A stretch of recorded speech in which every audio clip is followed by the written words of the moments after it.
When one person cooks for themselves, it isn't the same. You don't have that communication with somebody else to eat with.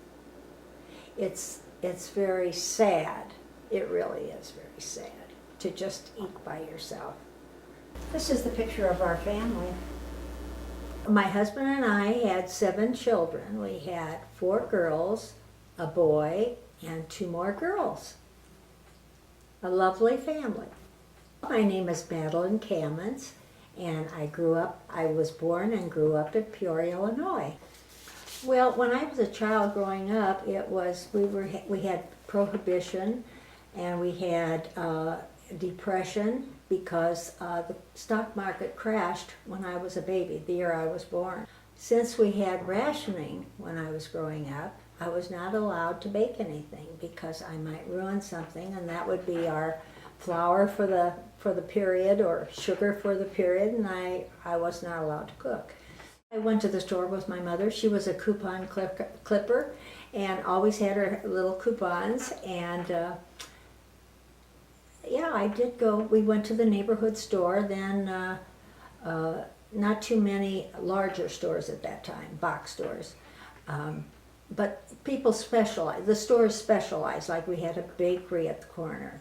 We had Reichert's, which was a home-owned, family-owned food store.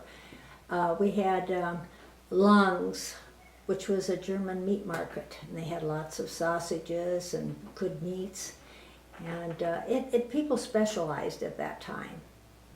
When I got married, I was 20, and so I really didn't have any experience in cooking, and I just had to try.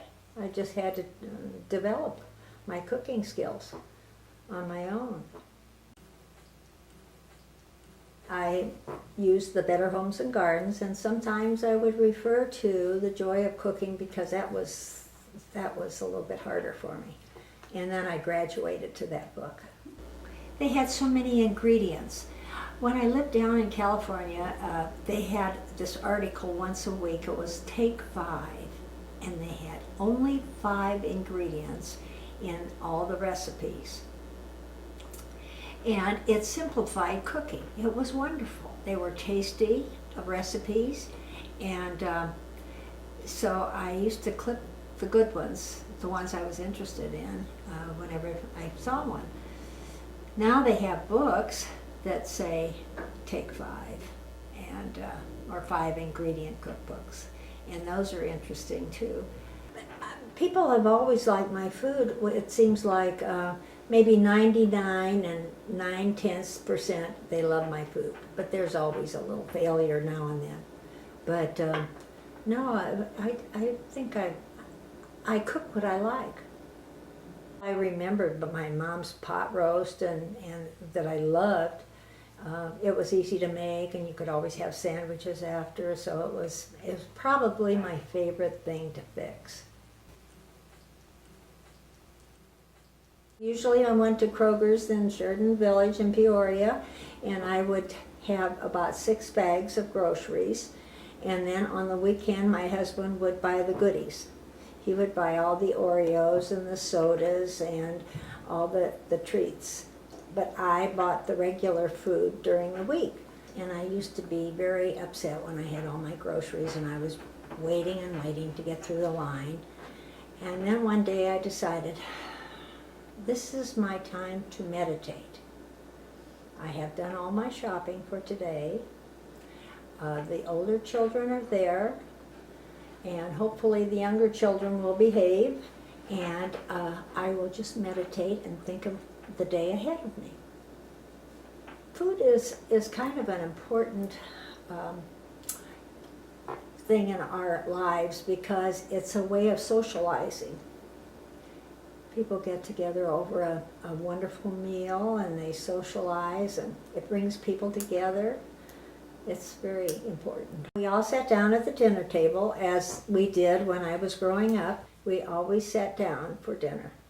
As the children got their little part-time jobs and they would be gone, of course, that there would be 1 less or 2 less people at the dinner table, but it was nice to get together.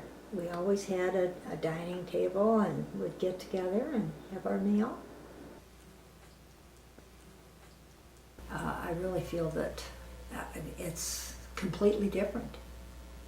It is completely different. I just really have, I just don't eat that much. I use the freezer a lot. If I cook something, like if I cook a roast, then I divide it into smaller portions and put it in the freezer, and then I can just pull something out and put it in the microwave, and I already have a dinner. And if I sit at this table, Buddy will come over and eat some of his food. But if I sit up at the counter, he just thinks I'm not eating. Anyway, eating is probably not the important thing in my life right now.